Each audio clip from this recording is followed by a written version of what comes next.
Imagine you have a friend called George. You've been friends since childhood. Although you're not as close as you were back then, you still see each other once in a while and get along very well. One day, you and George are approached by an old mutual friend, Oliver. Oliver explains that he's had a run of bad luck and is raising money to cover tuition fees for his kids. You want to help Oliver out, so you give him some money. To your surprise, George doesn't offer Oliver any help. You try to persuade him, but it's no use. Imagining yourself in this situation, do you think it's okay to threaten to use physical force against George to get him to do the right thing? Now imagine a slightly different situation. This time, a group of your friends take a vote.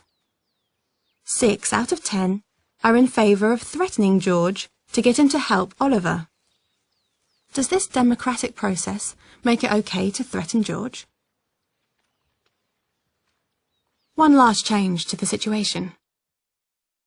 This time, imagine that many thousands of people have democratically agreed that a group, who we'll call the agents, should do whatever is necessary to take money from George and give it to Oliver's family.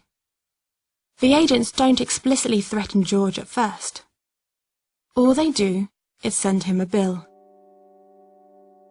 Like everyone else, though, George knows what will happen if he doesn't pay the bill. First, he'll get more letters demanding payment, and the bill will get bigger. Eventually, if he still doesn't pay, agents with guns will break into his house and take him away against his will. Almost everyone pays the bills without protest. They know that agents are prepared to use as much force as necessary to overpower you if you resist. Do you think it's acceptable for the agents to threaten violence against George if he doesn't give his money towards helping Oliver's family? If we approve of state programs that redistribute wealth, we must also approve of threats of violence made against peaceful individuals, because this is how the funds are collected.